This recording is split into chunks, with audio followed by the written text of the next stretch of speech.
Ladies and gentlemen, it is your favorite Warlock, and today I want to kind of just go over some things that has been on my mind and things that I really want to share with you from my own personal experience to the belief structures that I've become accustomed to, and most importantly, kind of guide you through a process that will most likely help you better your connection with spirits through magic and your basic foundation of practice.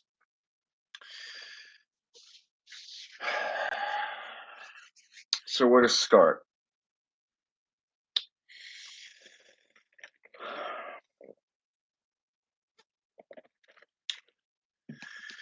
All right, let's talk animism.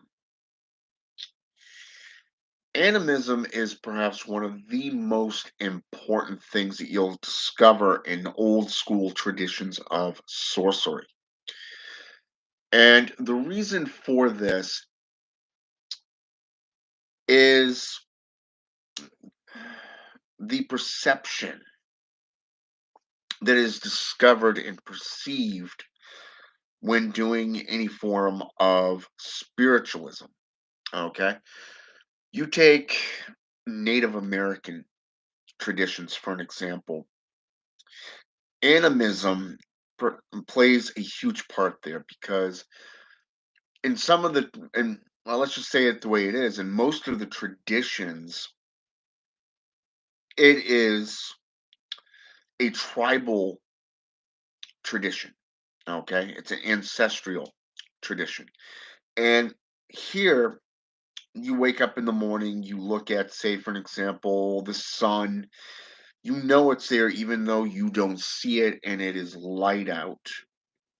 And you recognize the sun, the spirit of the sun, or you go out for a morning jog or a morning stroll early morning, and it's misty out, but yet you go into the woods and you're passing all the trees.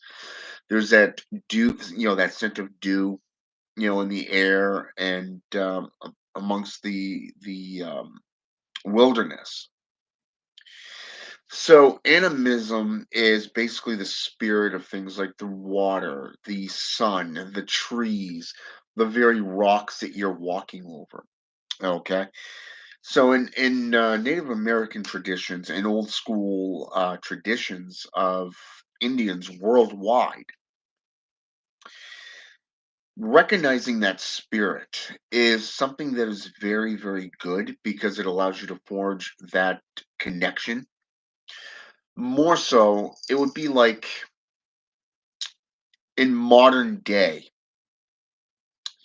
Actually, I just started about 3 minutes and 57 seconds ago. So you didn't miss much, Hannah. So in modern times, in occultism and witchcraft, we use statues. Okay, so when we get a statue of, say, Anubis, Pazuzu, maybe even Loki, Baphomet, which is one of the biggest and most recognized statues out there. Okay, you cleanse it, you consecrate it, you sanctify it, and you charge it within your tradition. Okay, if you're into Satanism or demonolatry, for an example, occultism, you'll most likely work with demons in this case. So Hermetics and Kabbalah would really fit in this tradition because of the fact that when you do all this and you get your statue or your wand, your athame, okay, even the chalice that you use, you are recognizing the spirit within these items. Okay, you're giving it a name. Okay, um, and in this case, you are making it into an animism. Okay, you're giving it life. You're breathing the breath of life into it, much like any given phylactery that you create over time. Be it a totem, like a dark totem, or if you're into alchemy and you're creating rings, you're creating necklaces. Guess what? You are breathing life into that, and you are recognizing the spirit that is within the item that you're creating. Much like the unison of equal, the balance between men and women, if we take the biblical perspective of this, let's go with Christianity, okay? Just name something right off here. Um, in Genesis chapter 1, 2, and 3, it talks a lot about things being created, okay? In the beginning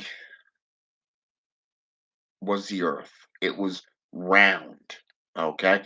Being recognized as being void of life, okay? Later on, you're adding things like water and land, and you're giving it land, a name. You're creating it as a living, breathing item. Okay. Further on down, let's skip several scriptures here, verses, and go into let's go with 26 and 27, or 27 and 28, depending on the Bible that you would have. And this is where it said that God, or AYN, Yahweh, depending on which tradition you're in, Bondi, if you're into voodoo, you know, um,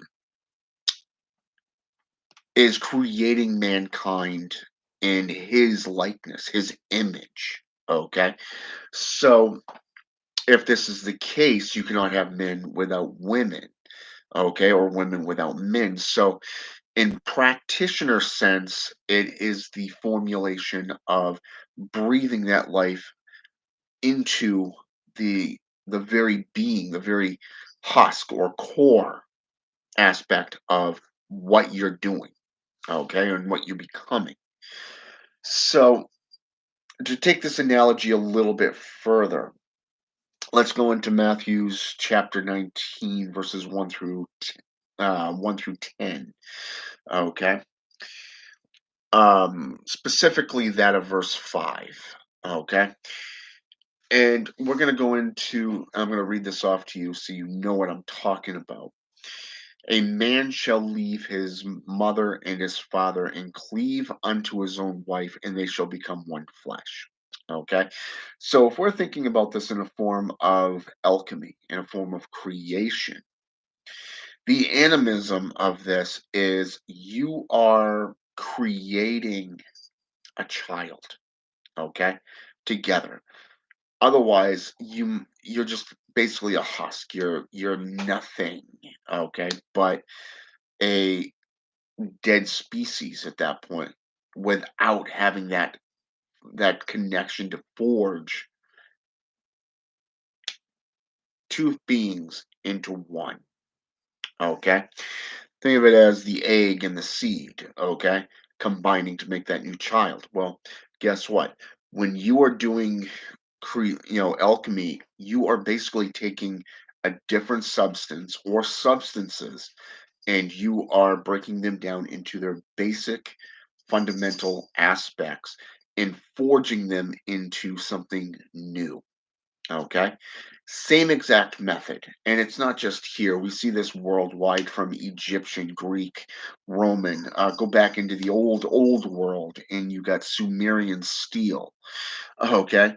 The fire and ice method. Okay. You're taking fire and ice and creating a weapon, that is so powerful, even to this day, long after that society had died out. Guess what? It is still known. Why? Because it went down in history as so. Okay. So, animism is basically the recognition of that creation. You're recognizing the faucet or faucets of the process of creating that item. You're not just cleansing it. You're not just naming it. You're not just charging it for a particular um, purpose. Baphomet is known as the goat of Mendes. Over 1,000 years ago, he was known as the bringer of wealth, okay, to the Knights of Templar. Today, he is the guardian of the underworld. He is the very depiction of the goat of Mendes through the inverted pentagram. So you see how that's changed depending on who's writing about it. Okay.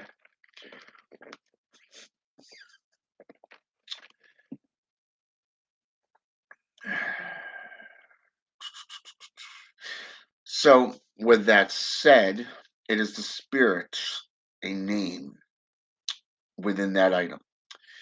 So shamanism has a name as well. And shamanism goes all the way back into Siberian practices, not just European traditions. It's one of two of the most oldest, how should I say this? Two of the most oldest traditions out there. And the other one being necromancy. So when we get into shamanism, we see that it translates into the Tungusic and Samoyedic traditions of indigenous peoples. And these old systems were mostly done through speaking, they were done through words. And so when we get into the grimoire traditions and we get into things like Hermetics or the Kabbalah, let's get into the old grimoires like the Clavicle of Solomon, the Constitution of Pope Honorius, just to name a couple. We see where speaking those whispers, those names of power like Elohim or Jehovah, um, calling on some form of mantra that will help you focus on speaking those words. But more so, what is a shaman? A shaman is also known as a medicine man, a healer, and a spiritual advisor. Okay. So shamanism goes all the way back to roughly the 13th century. It deals with the Dark Head, Genghis Khan, who was the leader of that. They were the protectors of the empire, protectors of the people. They were dead set against the yellow shamans, and today we can call these the monks, the Zen monks, the Tibetan monks, you know, um, or even the Dalai Lama and his little organization. You know what I'm saying? So when we look at this, you get the balance factor yet again of where a shaman is somebody who can straddle two worlds. He doesn't just he or she doesn't just straddle the living world, where we are, but also that of the spiritual nexus. Now, what's interesting is shamanism was closely related, as I said, to necromancy. So if we go into ancient Greek, we have what is known as Nicaea. Nicaea was a tradition that yielded herbalism, dealt with plants and gardening and creation of things like potions, things that would help put you into a deep, deep trance to allow you to transverse realms and realities. Okay. They were counselors. They spoke with spirits, but they also spoke with people. They guided people. They used herbs to heal. They tended wounds and helped people sleep at night. You know what I'm saying? But unlike today's traditions of neo-paganism, let's go with core shamanism, neo-shamanism. Let's go with herbalism and Norse mythology. You know, these are more, how should I say this? They're more fake today because they're trying to reconstruct what used to be and what was destroyed. So you don't have that full power or that full understanding of the tradition that used to be there. I mean, especially if you go into Druidism. Because if you went into Druidism today, they're all about healing, shamanism, and stuff like that. But working, communing with the wilderness. Whereas in the back in the day, these ancient Gaelics, they spoke through oral traditions. They they literally go into working with spirits. They work with demonology. They deal with counseling. They had a whole nother understanding of what it was like to be in not just the ministry, but the medical field as well. So I mean, they worked wonders within nature.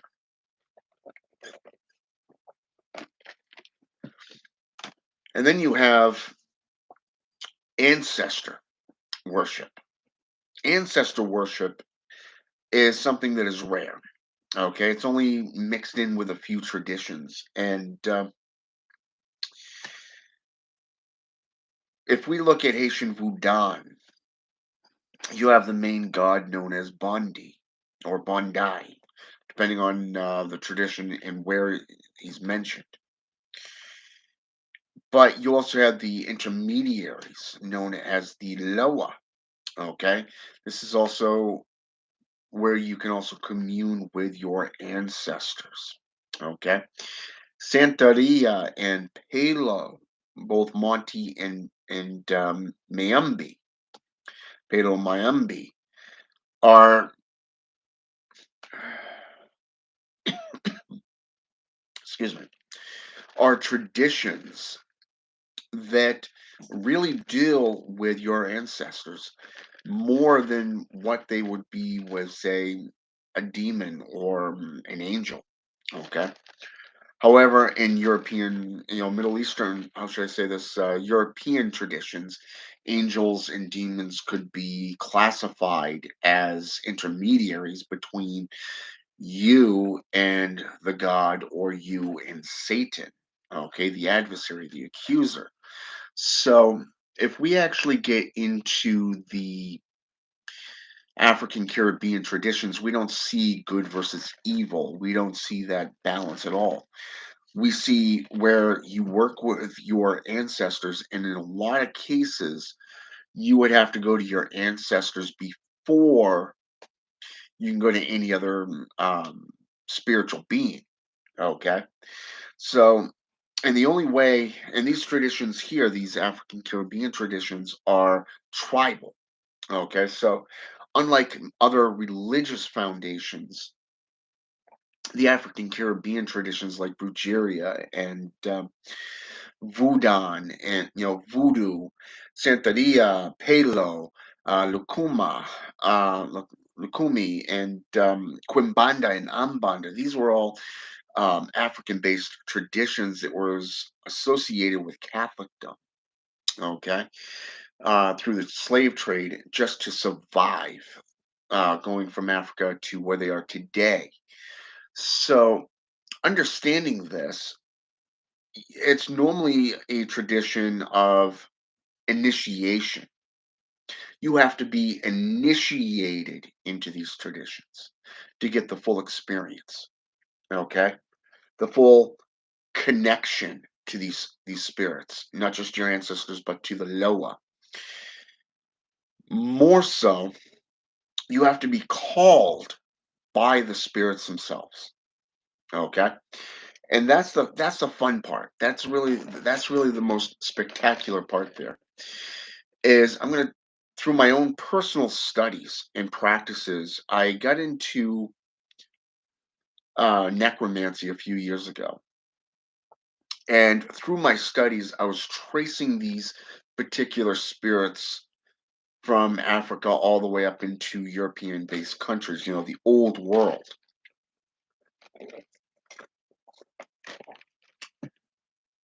And it was interesting because by the time I got into Slavic and started learning their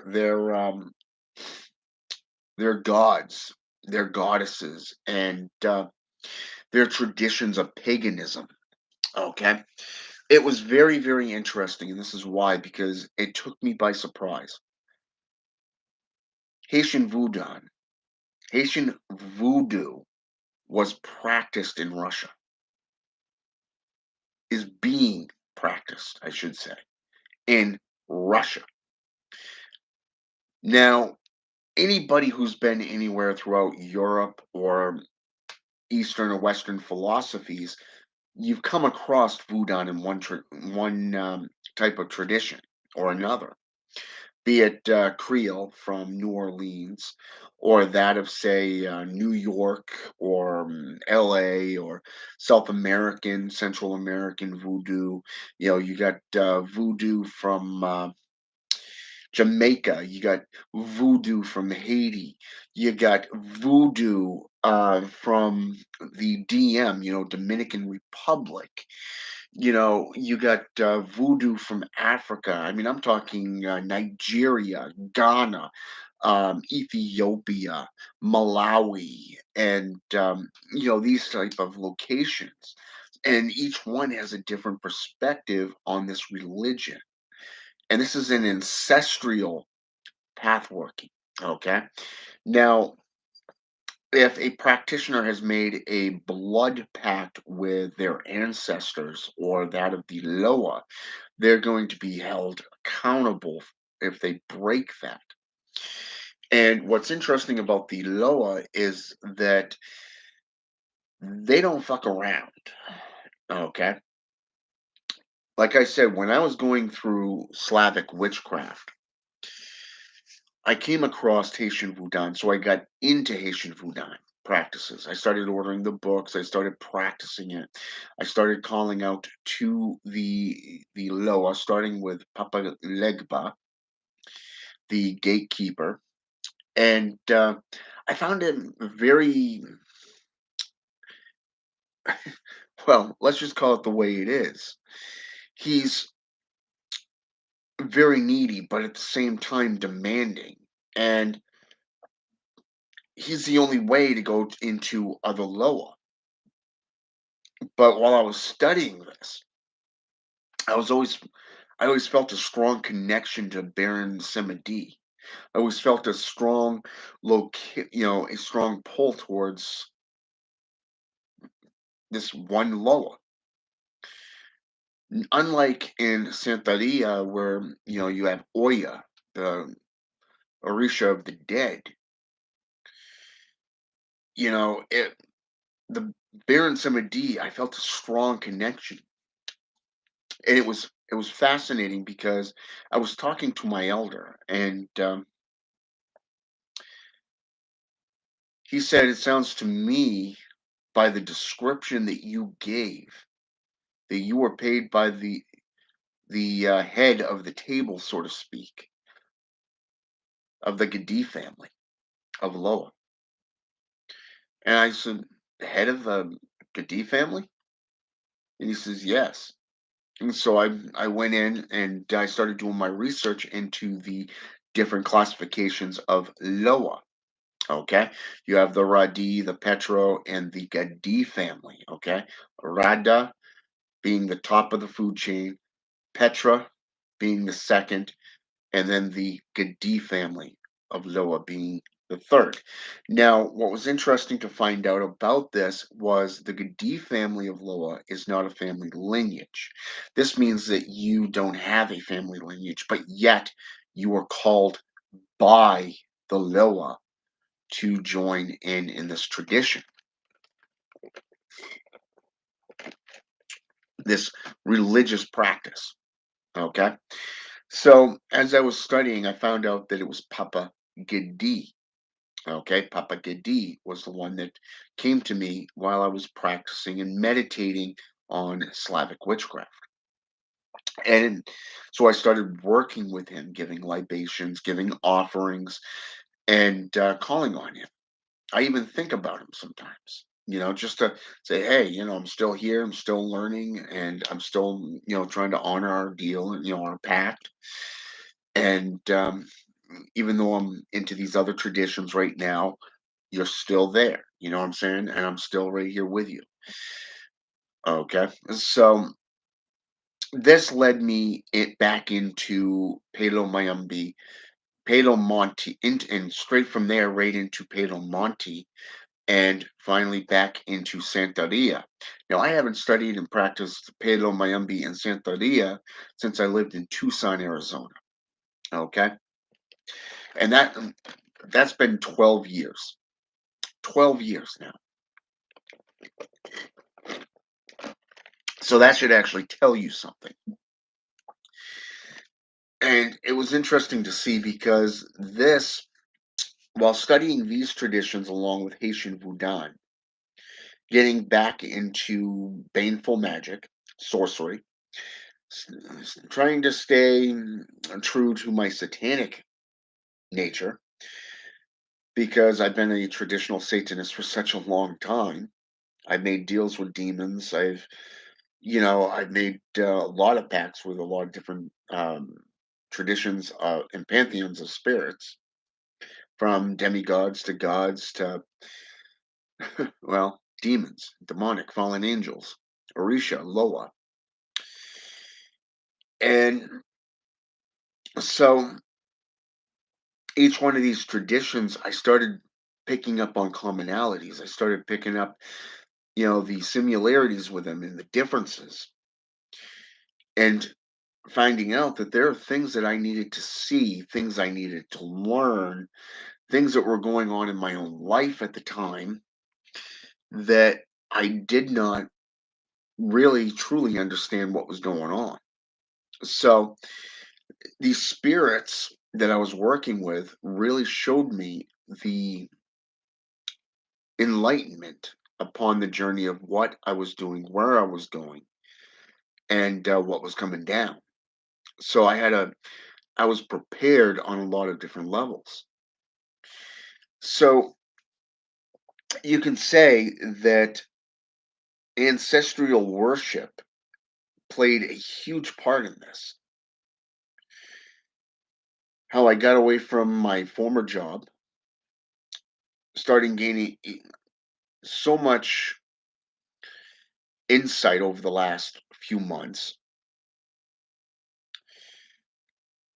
Things are going great for my family because I started listening to these spirits again, this time on a serious, dedicated level, not delving into it out of curiosity like I did years ago.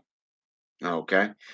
So, ancestral magic or ancestral worship is, uh, well, let me just break it down for you.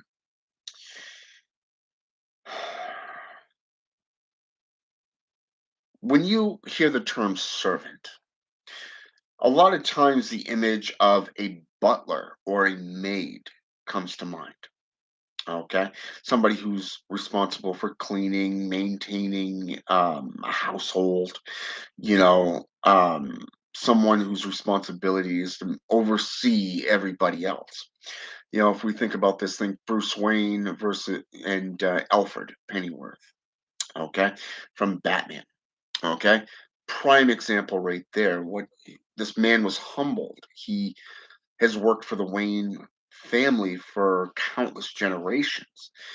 So You think when it comes to being a servant, you're thinking a driver, you're thinking a maid or a butler, somebody who's humble that stays in the background. Their duty is to say yes sir, no sir, yes ma'am, no ma'am.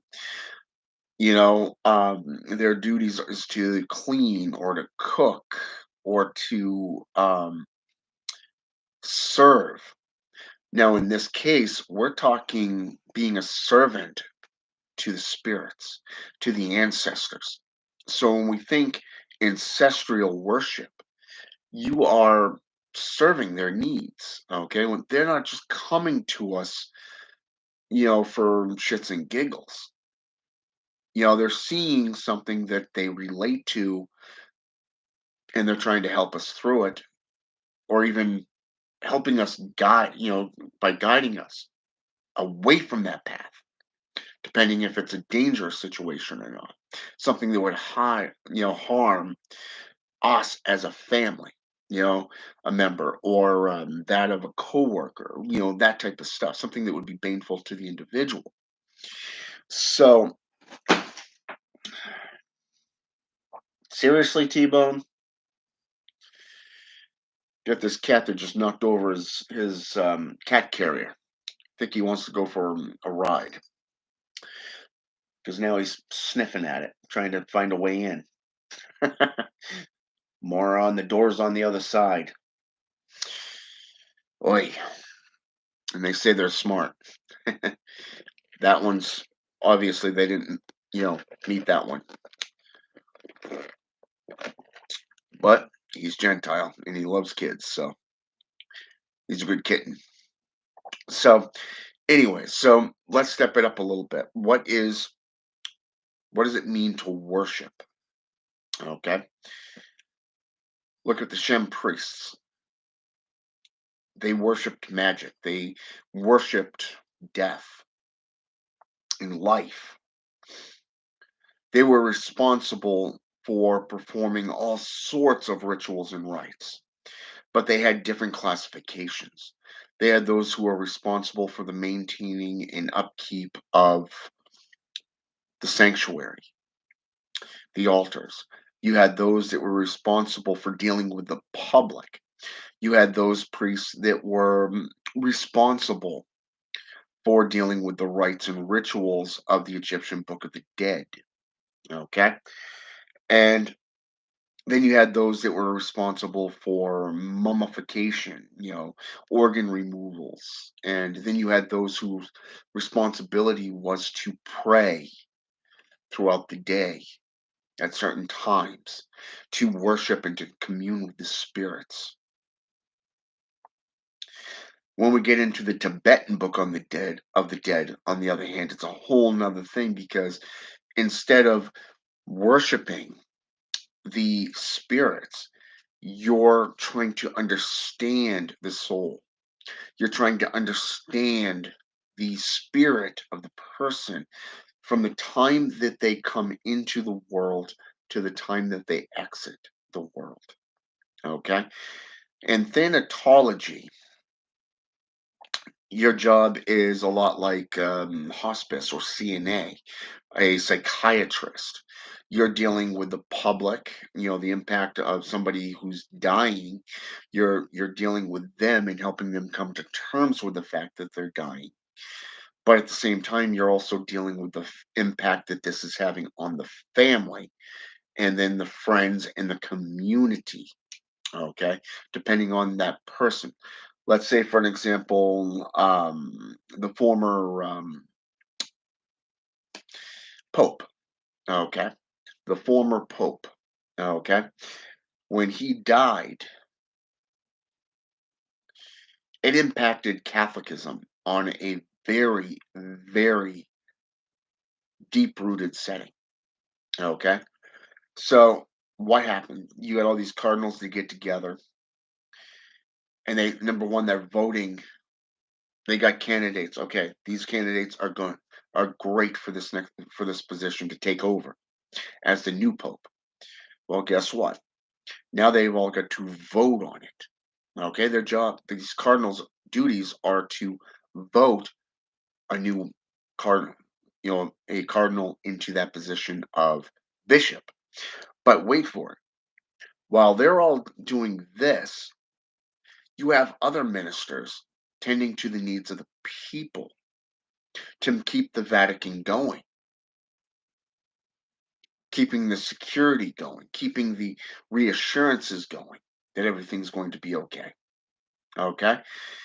Even if you go to a funeral, what do you see? You see ushers ushering people in and saying, "Hey, you can sit right here, family's over here, you know, friends is over here." You know what I'm saying? You got those who are trying to coordinate and make sure that everything goes smoothly for the family, you know, who lost their loved one. You have the the minister who's tending to the people who were closest to that individual that is now deceased. So you see, you have a responsibility as a minister, be it a Marimberos, a Polero, a Bokor, a Hungan, a Membo, a Warlock, a Witch, a Shaman, a Necromancer. These are titles and positions that you use. So in the Tibetan Book of the Dead, it's more about understanding the journey of the soul. Okay, understanding death. This is why necrology played a huge part in that, especially from a spiritual perception. Okay. You consider it wasn't up to your local newspaper to notify you that somebody in your community has perished.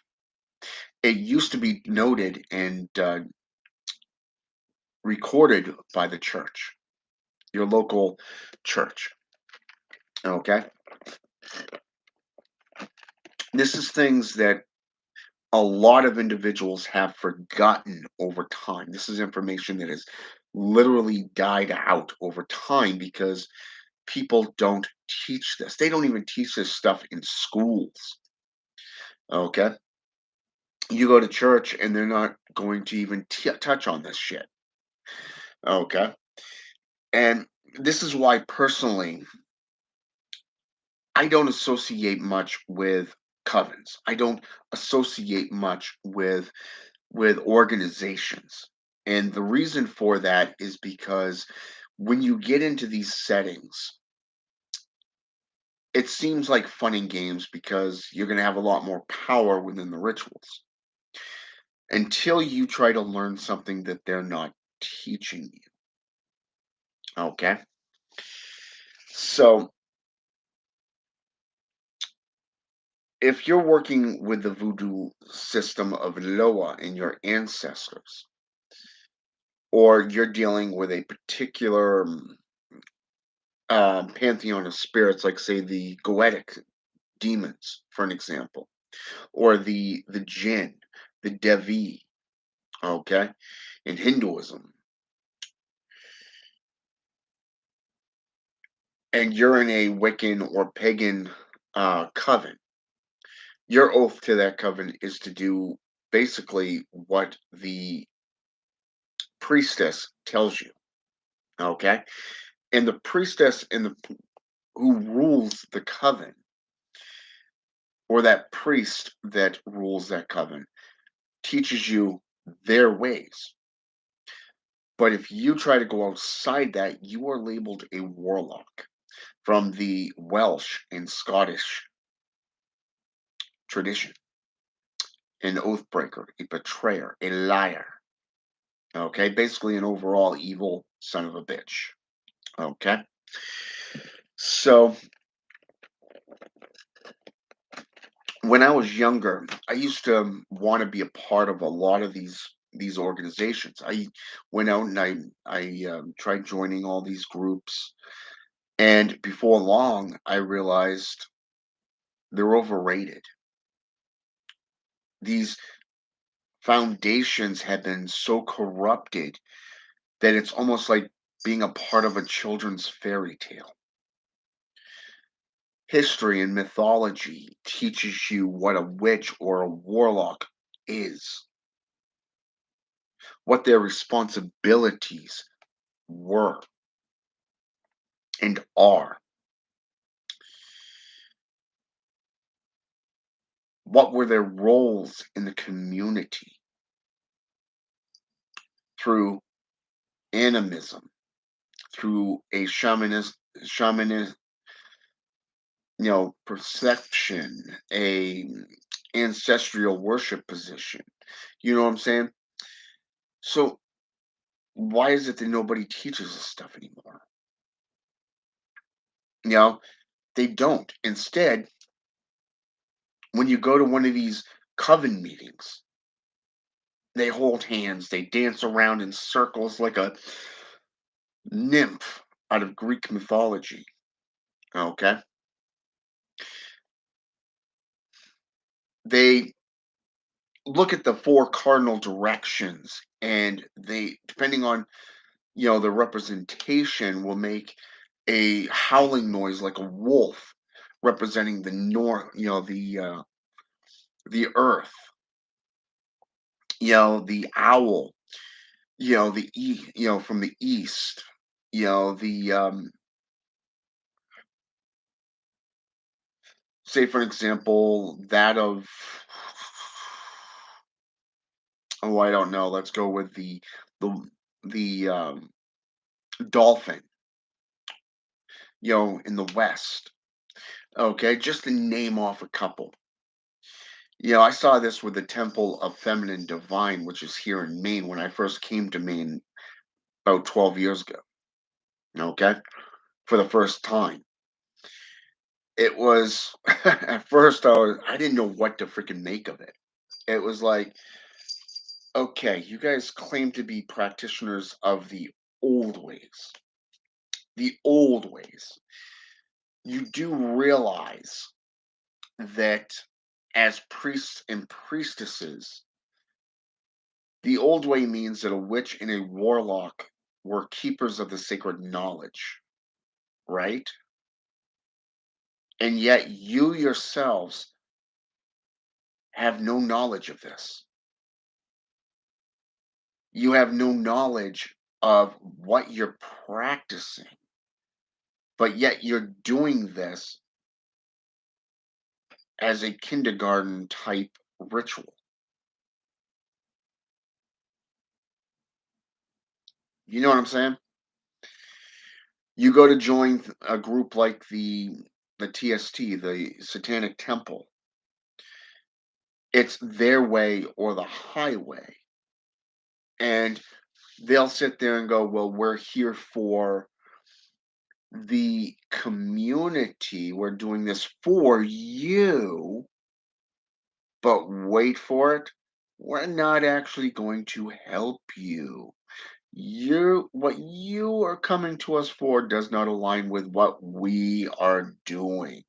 You even look at their newsletters and it's always about, we feel that it's violation of our members' rights, but in the same very sentence, it's the duality process.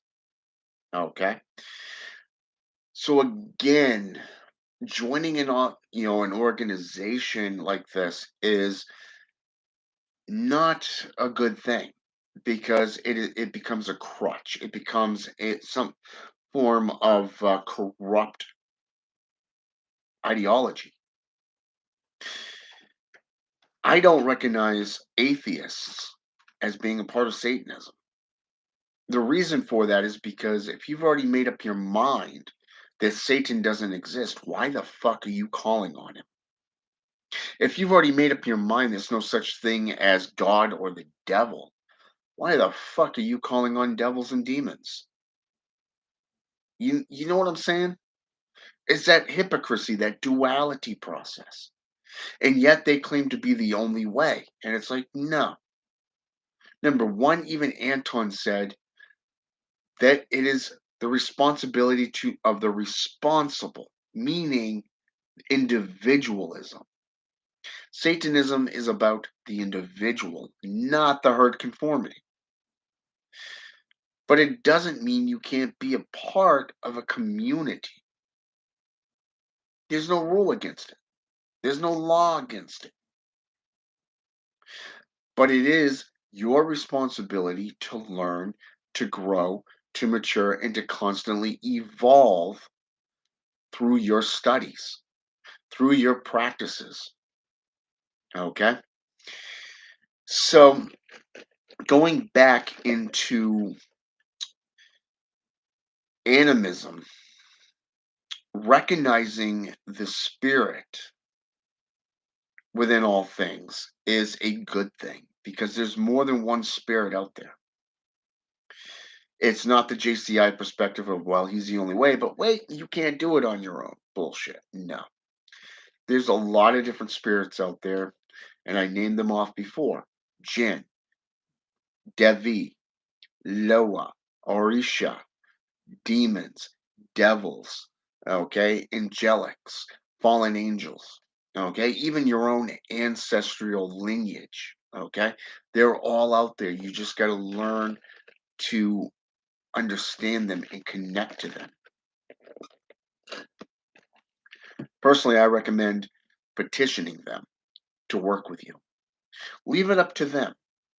Open up your ritual chamber to them. Say, hey, I open up my home, my life, you know, myself and my inner sanctum here to you. Whichever spirit wishes to work with me, I welcome you as my patron or patroness. As for my ancestors, I welcome any member of my ancestor who is willing to work with me to help guide me through these traditions, the true traditions.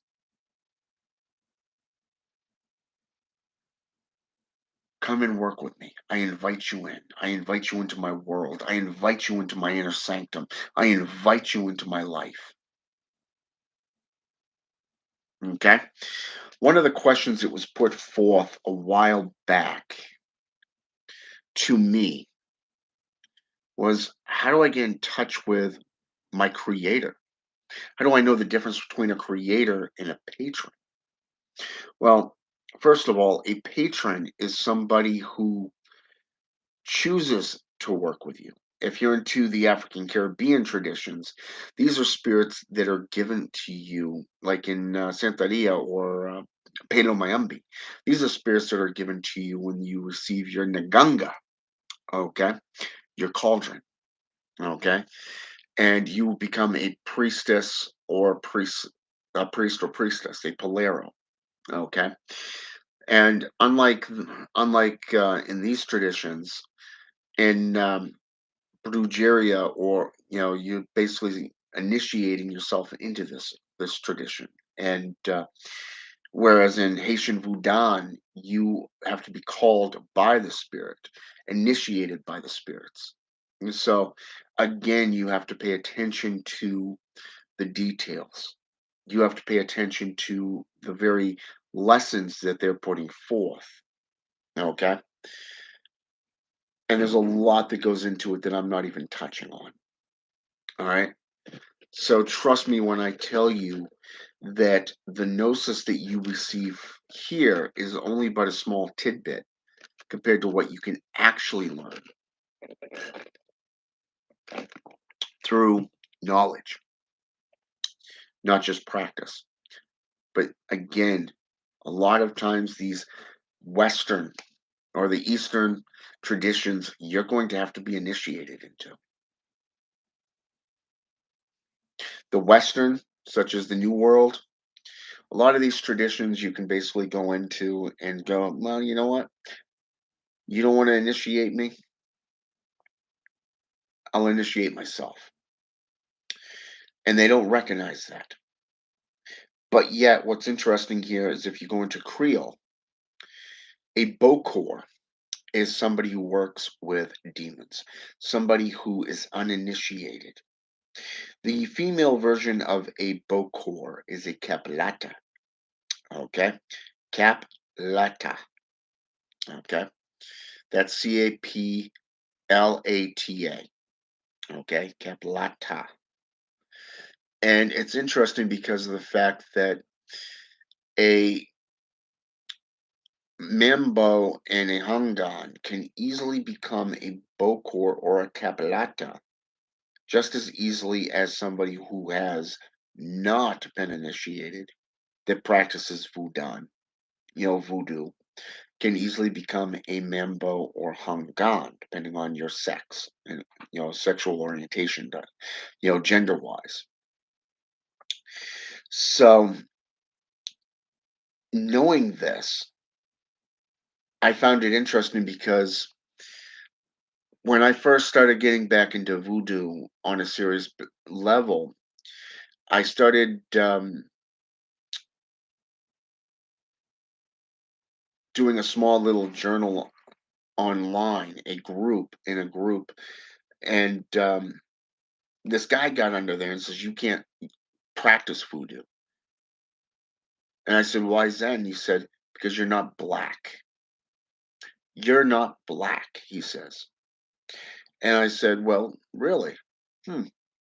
If you are an actual practitioner of voodoo, you would know that you don't have to be one nationality.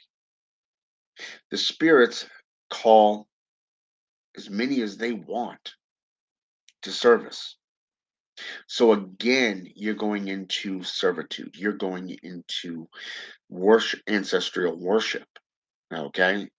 So, and I named off several things, and I even showed it to other practitioners, and they laughed at this guy.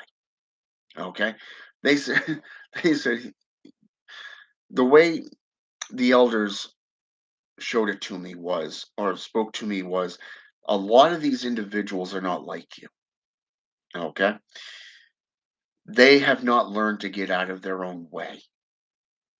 They have not learned to get out of their own shadows. They're amateurs, neophytes. Okay. They haven't made it to the adept level yet. So they're still taking it as a joke. You see, when you take things as a joke, the spirits are going to treat you as the joke as well. So the fact that they recognized my post and they recognized the fact that I am a practitioner, it was kind of cool because they said, feel free to post anything you want in here to help educate people on what you're learning. And I said, thank you for that. It means a lot. And, even to this day, I still ask questions.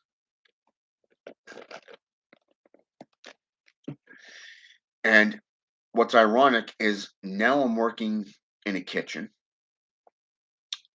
I'm bringing home twice as much as what I used to. And my coworker comes from Nigeria and Ghana, practices of voodoo. And he invited me to go over and to learn. You see, this is what happens when you listen to the spirits. This is what happens when you are in good form with the spirits. You let them lead you, you let them open the doors, you let them educate you and enlighten you. And you'll learn their magics, you'll learn their secrets because they will share it with you. All you have to do is be a servant.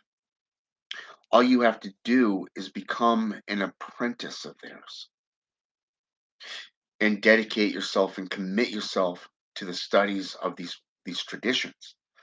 And like I said, there's so many different types of traditions out there.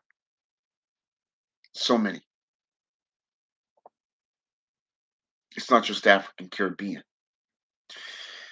Although it was put forth by my elder tonight, because I shared something with him, and he, my elder got back to me and said, I recommend this to you. And I would also recommend this kind of exercise because of the fact that there's a reason why the spiritualism aspect of it is there. Why the ancestral worship was there. What is it about it that intrigues you and keeps your attention? Because my elder has noticed that in the traditions that I practice, the key thing has shifted from materialism from say 4 years ago to nothing but spiritualism these days. You see, for me, the world really doesn't matter to me. And the reason for that is because I've been there, I've done that. There's really nothing there that I need. Even my better half has noticed this. If I need something, I just go out and get it. You know, I don't go shopping for shits and giggles. I don't spend a lot of time around other people because it's not my nature. It used to be my nature. Now I don't really need all this stuff that everybody's into today. You know what I'm saying? So my focus is solely on spiritualism. It's solely in these other realms through education and enlightenment, continuing my personal journey within self mastery, self growth. And these three key figures, because I've traced shamanism back as far as the 13th century, the dark had, but I've also traced it back even further to the 9th century. Whereas in necromancy, I've traced it all the way back to the 6th century through various different traditions. Working with the various spirits that I do, having an elder sit there and recognize the need for education and academics aspects because that's who I am. I enjoy studying. I enjoy researching these religions, these religious practices. So, and I like working with the spirits, the gods. I like learning from them. So for my elder to put through this exercise in his recommendation, it it's something for you to think about and go, okay. I Number one, I didn't think about this one. Number two, that actually makes a lot of sense. And number three, I'll draw this one and begin meditating on it because guess what? I have all night. I'm home alone. I'm home alone. I got my better half is working all night. My son's out at Mimi's house. It's just me and these four little fur balls. Okay. Who ironically are in almost a straight line here because you got one, two, three, four. So you see how they lead you. And you always get that confirmation on anything and everything you do, if it's yay or nay. And the one thing I've learned is if they don't want it, you're not going to have it. But again, that perception of the tradition plays into an account. Dominican Republic, let's go with Puerto Rican. If the ancestors don't want it to happen, guess what? It's not going to happen. If you go into Haitian Voodoo, if Bundy doesn't put a seal of approval on it, guess what? You're fucked. it won't happen. Okay. And if it and it takes a long time for a newbie to even begin to get in touch with a spirit or get a spirit's attention.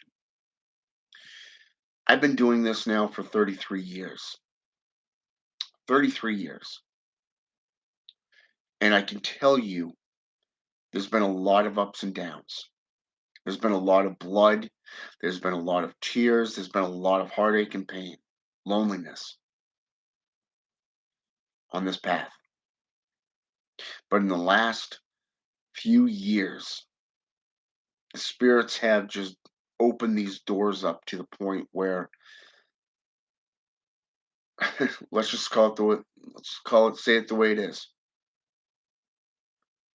I never thought of myself becoming a father, to be in a better half, to to be going into a better job in a better position and putting down roots within a community. And here, I've actually started a page on Facebook for my services because I've had people inquire about a Patreon page. Or do you have a business page? Well, I do have a business page now. I don't know how to put a link to it yet. It's still in production. It's still being manifested. I've got several couple posts on there, a few photos now and what I offer for services, but not just the prices for those services. But it's interesting because of the fact that I've gotten to this point and I realized I don't know how to operate this page.